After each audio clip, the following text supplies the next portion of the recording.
Okay, so looking at your worksheet from yesterday, the first 5 problems. Some of them we didn't really go over. I just wanted to see if you knew how to do them. In the first one, we have 400 to the 3 halves. What do we need to do to the 400 to get this answer? Okay, we could square root. That's one way to look at it. We'll talk about that later. Can we split 400 into 2 equal multiplications? And what is that multiplication? 20. So I have 20 times 20. How many of those 20s do I need to keep? 3. So I need to add a third one. So 20 to the third is actually 8,000. All right.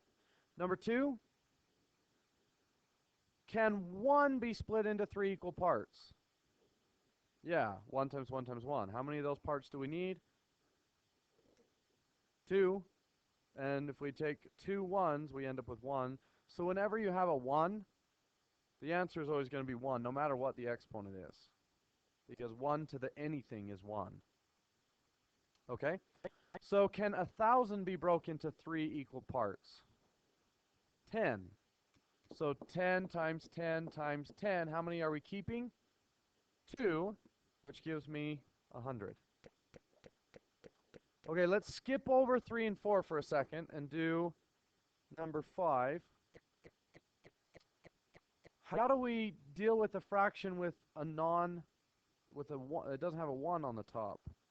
How do we deal with a number on top and on bottom? Leap of faith. We could do the top and the bottom separately. So can 81 be broken into 4 equal parts? 3. So 3 to the 4. 3 times 3 times 3 times 3. How many are we keeping? So we have 4 3s to begin with, and we're going to keep 3 of them, which is 27. Okay? Can 16 be broken into 4 equal parts? 2. And how many of those parts are we going to keep? 3, and 2 to the third is 8. Can I simplify 27/8? No, why not? Well, I knew before I got the answer that the answer would not simplify. The original problem didn't simplify. The top is made up entirely out of 3s, and the bottom is made up entirely out of 2s. So no matter what the exponent is, the top will have 3s and the bottom will have 2s, and there will be no simplifying. Okay? Well, what if the top did simplify? The answer would simplify, but would we want to simplify the answer? No, we might as well just simplify the top, right? So if it was like 36 over 12, we'd simplify it to a 3, and then we would do the exponent on that 3, which would make things a lot easier. Okay, number 3 is a little bit weird. The third root of 3 to the 12th. How do you do that? I don't know. Well, let's consider something. Let's consider 16 to the 1/2. What is that asking me to do? Can 16 be broken into 2 equal parts? Yes, what are those parts? 4 and 4. How many of those 4s am I keeping? 1. So the answer here is 4. Wait a minute. There's another way to write that. What can we do to 16 to get a 4? Square root it. So what I'm saying is the square root of 16 is exactly the same thing as 16 to the 1/2. Square roots are merely exponents in a different form. So if I took 27, a third root of 27, really all we're doing is 27 to the 1/3. So on my calculator, 27 raised to the 1/3. I get 3. Do you know where the third root button is in your calculator? So turn your calculators on. If you don't have one, you really need to get one. Would you like batteries? So to do a third root on your calculator, you need to push the math button. And the fourth one down is the third root. So I can just push 4, the third root of 27, and I get 3. So there's a really easy way to convert between exponents and square roots. Well, the square root doesn't actually have a number on it. And that's just because we're lazy. The square root is really a 2. But we don't ever write the 2.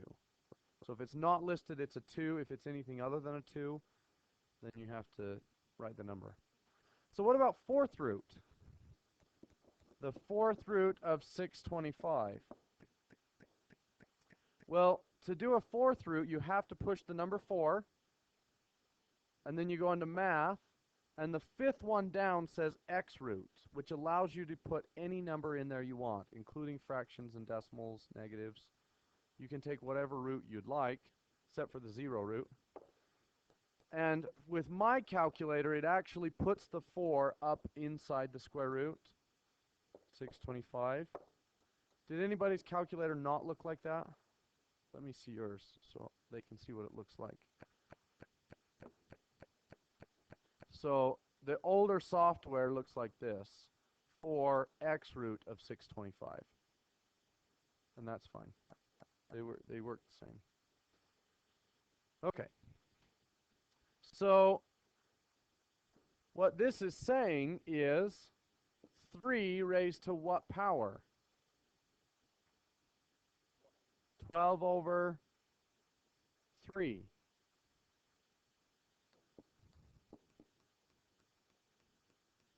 Okay. Well, can I take the third root of 3? Not in my head. It's going to be some decimal. But can I take 3 to the 12th? Yeah. 3 times 3, and I would have 12 of those, right? 12 threes. So 1, 2, 3, 4, 5, 6, 7, 8, 9, 10, 11, 12. Well, how many of those 12 am I going to keep? Not 3. A third of them.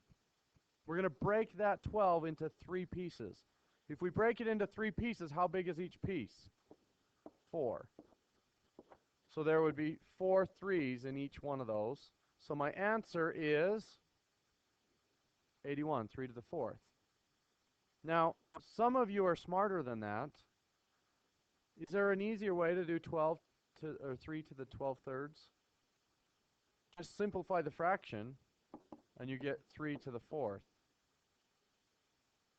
Now, another interesting thing is, your calculator, well, it doesn't really matter whether the 12 goes on the inside or the outside of the root. So if I did the third root of 3 to the 12th, I'm going to get 81. But if I do the third root of 3, and then I push over to the 12th, I'm still going to get 81. So you can do the top of the fraction first and the bottom of the fraction second, or you can perform it the other way around. It doesn't matter, except sometimes when you have a negative, that's not true. But we're not going to deal with any of those that matter in this lesson. Okay. So number 4. This is 625 raised to what power? The 3/4. Can we split 625 into 4 pieces? 5. 5 to the 4th is 625. How many of those 5s am I going to keep? 3 of them, which gives me 125. Yeah. Okay. Now, on this second page, I want you to show your work just like this. I want you to show me how you got to the answer. You can always double check it with your calculator, but the answers are in the back. We could have also done 625 to the third, which is huge. 625 raised to the third. And then what would I do to this number? Not square root. Fourth root. Or, if I don't want to type in fourth root, I can just raise it. I can raise it to the 1/4 of the 0.25, and I should get 125.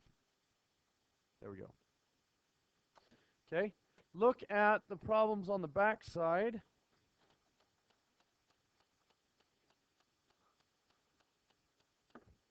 Can we split 87 into 3 equal parts? Well, let's check. 3 to the third is 27. 4 to the third is 64. 5 to the third.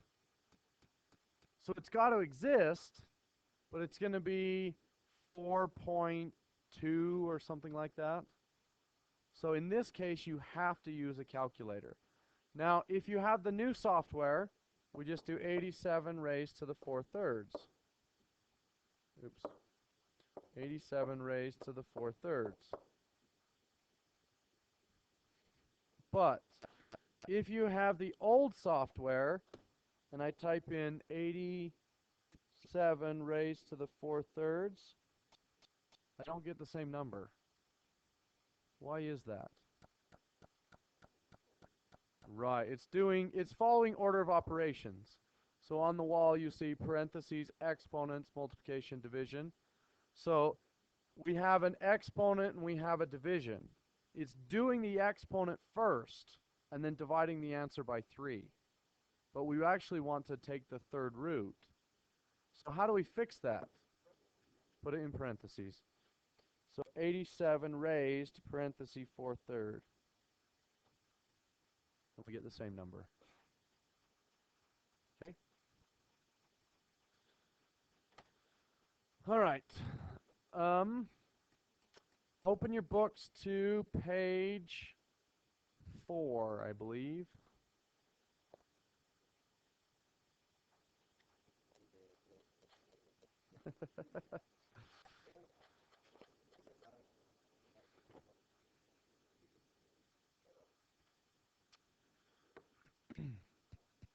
So, part of your assignment is to finish this worksheet, due tomorrow, you'll hand it in. The other part of your assignment is page 4. And it has 2 exercise sets, B and C. You don't need to write those. Just write page 4 and then do everything in B and everything in C. So, B says rewrite in radical form. You're not solving this. You're just converting it. Oh, page 5. Sorry. So look at page 5. How do I convert 8 to the 4/3? No calculator.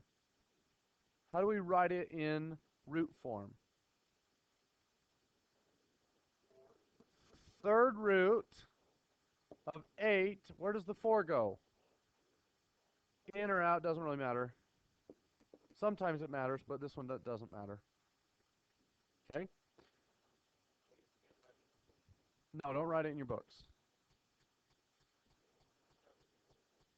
What's that? Yeah, you're just converting. So for number 11, how do we convert that into exponents? Sorry, number 1. 11 to the 1/3. And I'm done. Okay? But remind me why this is an issue. How come?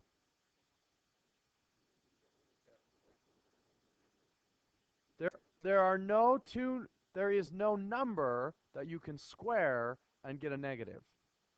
But what about this? The third root of -8.